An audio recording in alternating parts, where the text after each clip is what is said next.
हिंदी जगत हिंदी दर्पण में आप सभी दोस्तों का स्वागत है। कवयत्री बहनाबाई चौधरी उत्तर महाराष्ट्र विश्वविद्यालय जलगांव के धनाजी नाना महाविद्यालय फैजपुर के यमे प्रथम वर्ष में श्री विमर्श ये पेपर अभ्यासक्रम के अंदर है। इस श्री विमर्श के पेपर के अंतर्गत सुप्रसिद्ध कवयत्री समकालीन कवयत्रियों में एक महत्वपूर्ण नाम कात्यायनी की कविता यहाँ प्रस्तुत कर रही हूं मैं, डॉक्टर कल्पना पाटिल। 7 भाइयों के बीच चंपा यह काव्य संग्रह अभ्यासक्रम में है। उसमें से नहीं हो सकता तेरा भला, यह जो प्रस्तुत कविता है उसका आज हम परिचय प्राप्त करेंगे। उसकी कवयत्री है कात्यायनी। कात्यायनी का परिचय इस प्रकार है। कविता में अस्तित्व बोध की सजगता के कारण कात्यायनी हिंदी जगत में परिचित है। उनका जन्म 7 मई 1959 में उत्तर प्रदेश के गोरखपुर जनपद में हुई। विगत 24 सालों से विभिन्न पत्रिकाओं में कात्यायनी लेखन कर रही है। साथ ही 7 साल तक उन्होंने प्रसिद्ध पत्रिकाएं नवभारत टाइम्स और स्वतंत्र भारत इसका संवाददाता के रूप में कार्य किया। उनकी 7 भाइयों के बीच चंपा, जादू नहीं कविता, इस पौरुषपूर्ण समय में फुटपाथ पर कुर्सी, राख अंधेरी की बारिश में आदि कविता संग्रह है। साथ में उनकी कुछ कहानियां भी है, निबंध संग्रह है। इस प्रकार ऐसी नारी अस्तित्व बोध के प्रति सजग कवि कात्यायनी की कविता का हम परिचय प्राप्त करेंगे। कविता सुनो दोस्तों। बेवकूफ जाहिल औरत, कैसे कोई करेगा तेरा भला, अमृता शेरगिल का तूने नाम तक नहीं सुना। बमुश्किल तमाम बस इतना ही जान सकी हो कि इंदिरा गांधी इस मुल्क की रानी थी। फिर भी तुम्हारे भीतर प्रेरणा का कोई संचार नहीं होता। रह गई तू निपट गवार की गवार, पीटी उषा तो जानती तक नहीं। यहाँ तक कविता का परिचय देखो दोस्तों। पहले ही शब्द में कात्यायनी कहती है बेवकूफ जाहिल औरत। औरत को उन्होंने बेवकूफ कहा। क्यों बेवकूफ कहा भाई? औरत अपने से ज्यादा दूसरों के बारे में ज्यादा सोचती है, अपने से ज्यादा अपने परिवार वालों के बारे में सोचती है। वह भूखी पेट रह सकती है लेकिन परिवार वालों को पहले खाना देगी। वह स्वयं की सोच अंतिम पंक्ति में रखती है और बाकी परिवार के लिए सोच अग्रिम स्थान पर रखती है। इसीलिए कहा कि बेवकूफ जाहिल औरत। कवयत्री कहती है तू जाहिल है, कोई कैसे तेरा भला करेगा, तेरा भला कोई किस प्रकार कर सकता है, क्योंकि तू खुद अपने बारे में नहीं सोच सकती तो दूसरों को क्या पड़ी है। तुझे स्वयं अपने बारे में सोचना चाहिए, अपने लिए कुछ वक्त निकालना चाहिए। इसलिए कात्यायनी कहती है कि कैसे कोई करेगा तेरा भला। अमृता शेरगिल दोस्तों, जो चित्रकारिता की दुनिया में बहुत बड़ा नाम है, बहुत बड़ा मुकाम उन्होंने हासिल किया है चित्रकारिता की दुनिया में, अमृता शेरगिल। कात्यायनी कहती है कि अमृता शेरगिल का तो हे जाहिल औरत, तूने नाम तक नहीं सुना कि वो क्या करती है, वो कौन है, कहां से है। जिनको अमृता शेरगिल का नाम पता नहीं, उनके लिए कात्यायनी आगे कहती है, उन स्त्रियों के लिए, कि बड़ी मुश्किल से आज तक तू सिर्फ इतना जान सकी। कितना? बड़ी मुश्किल से तमाम जिंदगी भर तू सोच नहीं सकी अपने बारे में, और स्त्रियों के बारे में भी तुझे पता नहीं चला। तू बस इतना ही जान सकी। क्या जान सकी हो? वो कहती है कवयित्री, दोस्तों, इंदिरा गांधी इस मुल्क की रानी थी। दोस्तों, भारत पर राज किया पंतप्रधान के रूप में इंदिरा गांधी ने। उस इंदिरा गांधी को के बारे में सिर्फ, हे जाहिल औरत, तुझे सिर्फ इतना पता है कि इंदिरा गांधी इस मुल्क की रानी थी। दोस्तों, आप सभी को पता है कि इंदिरा ने इस हिंदुस्तान पर हुकूमत की, और उनका इतना प्रभाव जनता पर रहा कि इंदिरा इज इंडिया ऐसे कहा गया। इस मुल्क की रानी के रूप में गांव की हो, शहर की हो, कस्बे की हो, उन स्त्रियों को आज तक एक ही नाम पता है, और वह नाम है इंदिरा गांधी का। उनके लिए कवयित्री कहती है कि अमृता शेरगिल का तो तुझे नाम तक पता नहीं, लेकिन बस पूरी जिंदगी भर तू इतना ही जान सकी कि इंदिरा गांधी ने इस भारत वर्ष की रानी थी, उसने राज किया।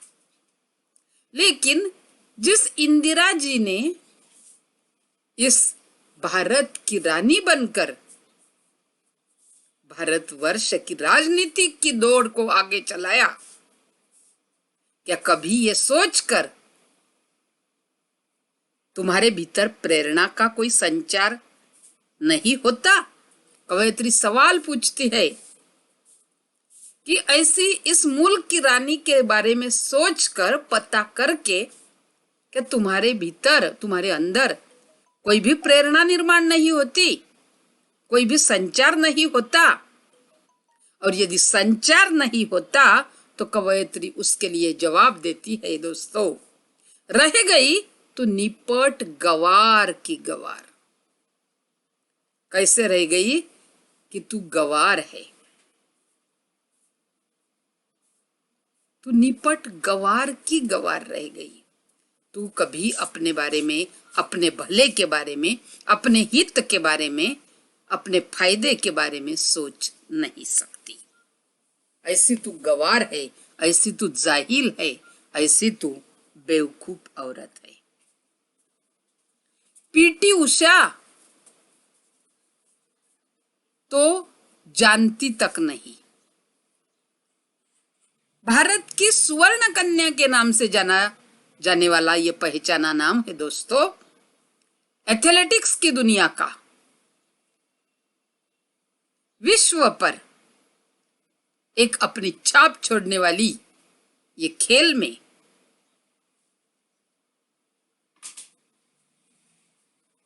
अपना नाम कमाने वाली पीटी उषा।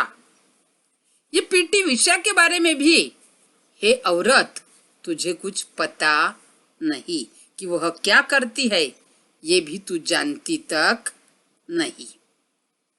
आगे की कविता सुनो। मार्गारेट अल्वा तो एक अजूबा है तुम्हारे लिए। मार्गारेट अल्वा का नाम कात्यायनी प्रस्तुत करती है दोस्तों, जो राजस्थान सरकार की गवर्नर थी। वो क्या है, तो वो इस जाहिल गवार बेवकूफ औरत के लिए एक अजूबा है। आपको पता है अजूबा यानी आश्चर्य, यानी जैसे ये कोई विश्व का आश्चर्य है कि तुझे पता ही नहीं, आज पहली बार सुन रही हो। ऐसे मार्गारेट अल्वा तो एक अजूबा है तुम्हारे लिए। क ख ग घ आता नहीं। दोस्तों, यहाँ कात्यायनी वर्णाक्षरों की बात नहीं करती कि क ख ग आता नहीं, तो जिंदगी की वर्णाक्षर की बात कर रही है। शाब्दिक वर्णाक्षरों की बात यहाँ कात्यायनी नहीं करती, तो जिंदगी के उन वर्णाक्षरों के बारे में कात्यायनी बात करती है कि जिसके बारे में स्त्री को आज तक पता नहीं है। यही क ख ग घ अर्थात कात्यायनी, अमृता शेरगिल, पीटी उषा या मार्गारेट अल्वा, इनके माध्यम से बताना चाहती है कि तुझे जिंदगी के इस क ख ग घ का पता नहीं, तुझे यह आता नहीं। यदि दोस्तों क ख ग घ ही नहीं आएगा तो उस बच्चे को शब्द नहीं आएंगे, उसको शब्द के बाद पंक्तियां नहीं आएगी, और फिर वो कैसा बनेगा? जिसको क ख ग घ नहीं आता, वो जिंदगी के इस दौड़ में आगे कैसे जाएगा?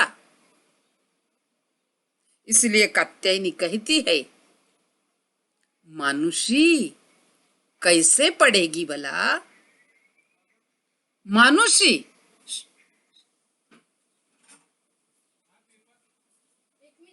उसके लिए कहा कि हे मानुषी कैसे पढ़ेगी भला? मानुषी कहा कि ओ मानुषी, तू कैसे पढ़ेगी? मानव की अर्धांगिनी, पुरुष की अर्धांगिनी मानुषी, जिसको जिंदगी का क ख ग घ नहीं आता, वो आगे कैसे पढ़ेगी भली? क्योंकि जिसको उसका प्राथमिक ज्ञान ही नहीं, तो आगे का ज्ञान कैसे आ सकता है?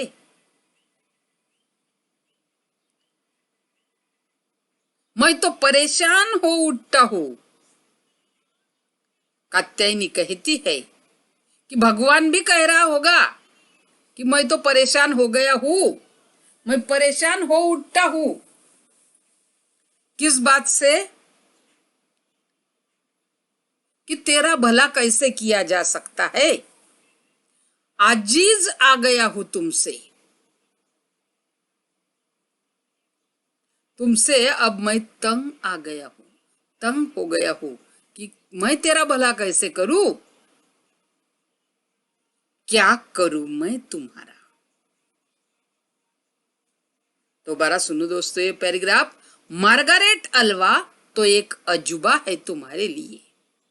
क ख ग घ आता नहीं, मानुषी कैसे पढ़ेगी भला? मैं तो परेशान हो उठता हूं, अजीज आ गया हूं तुमसे, क्या करूं मैं तुम्हारा? जिस मार्गारेट अल्वा तुम्हारे लिए एक आश्चर्य है, जिसे क ख ग घ तक नहीं आता, ऐसी मानुषी तू कैसे पढ़ सकती है? कैसे तेरा भला हो सकता है? मैं तो तेरे विचार से परेशान हो उठता हूँ। मैं तुझसे तंग हो गया हूँ, तंग आ गया हूँ।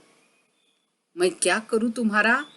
और अंतिम पैराग्राफ में कहते हैं, हे ईश्वर, मुझे ऐसी औरत क्यों नहीं दी? कात्यायनी कहती है भगवान को कि हे ईश्वर, मुझे ऐसी औरत क्यों नहीं दी? कैसी औरत?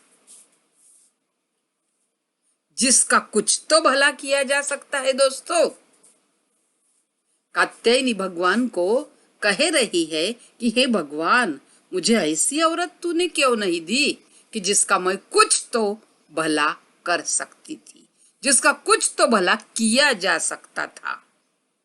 ऐसी औरत को तूने जन्म क्यों नहीं दिया भगवान? बस क्या कर सकती है यह औरत? तो अंतिम 3 पंक्तियों में, 2 पंक्तियों में कवयित्री कहती है, यह औरत तो बस भात रांध सकती है।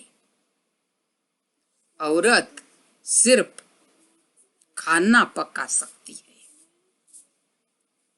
यह औरत तो बस भात रांध सकती है और बच्चे जन सकती है। यानी सिर्फ बच्चों को जन्म दे सकती है और खाना पका सकती है। क्योंकि परंपरागत, पीढ़ीगत, रूढ़ी परंपराओं के आधार पर कहा गया कि औरत के लिए 2 ही काम है, एक खाना पकाना और बच्चों को जन्म देना। क्या औरत सिर्फ भात रांधने की, खाना बनाने के लिए बनाई गई भगवान? क्या सिर्फ वह बच्चे पैदा कर सकती है? आज तक उसने इन्हीं विचारों को साथ रखा है, इसलिए इसका भला कैसे कोई कर सकता है? और अंतिम पंक्ति कवयित्री कहती है, इसे भला कैसे मुक्त किया जा सकता?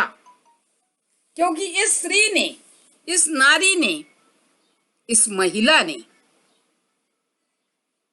इस बेवकूफ जाहिल औरत ने अपने आप को उस घर में कैद कर लिया है। अपने 4 दीवारियों में उसने अपने आप की यही सोच रखी है कि मेरे लिए ये 2 ही काम महत्वपूर्ण है। उस जाल से, उस रूढ़ी परंपरा से उसे कैसे मुक्त किया जा सकता है? दोस्तों, कविता का भाव सौंदर्य थोड़े शब्दों में इस प्रकार है। प्रस्तुत कविता जो है दोस्तों, ये श्री विमर्श की कविता है। नारी श्री जाति के परिचित चर्चित नामों को भी नहीं जानती।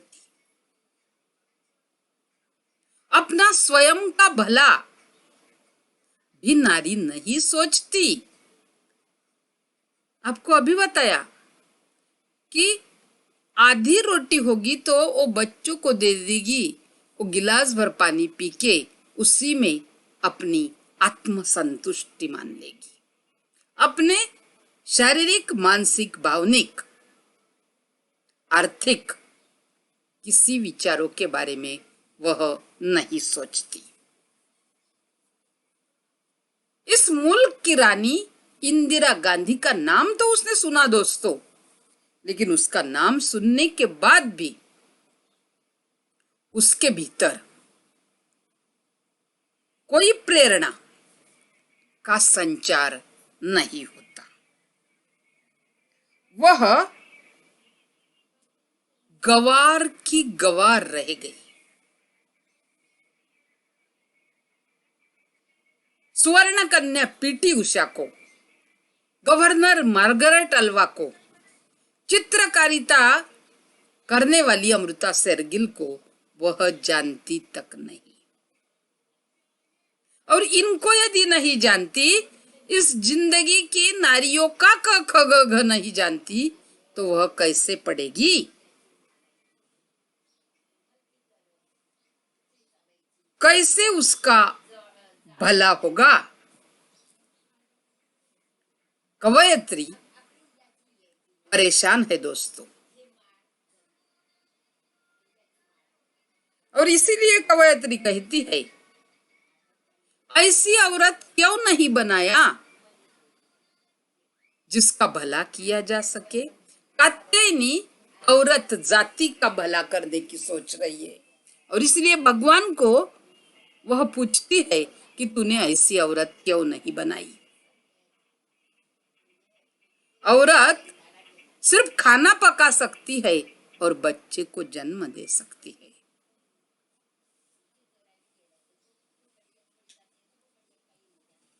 दोस्तों, कविता संक्षिप्त रूप में इस प्रकार है। कात्यायनी बताना चाहती है कि नारी का भला कोई पराया नहीं कर सकता। नारी का भला वह स्वयं कर सकती है।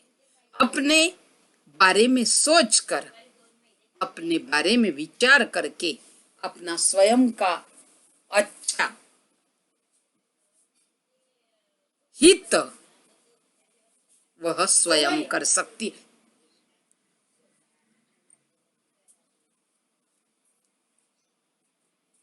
भारत के इन प्रसिद्ध नामों को वो नहीं जानती जो विविध क्षेत्र में आगे है।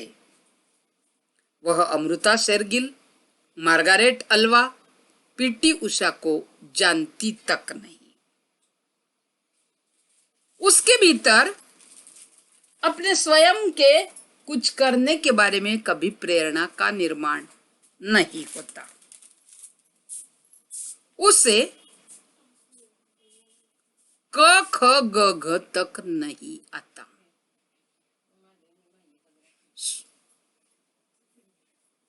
कात्यायनी कहती है कि मैं ऐसी नारियों से तंग आ गई हूं। कैसी नारियों से?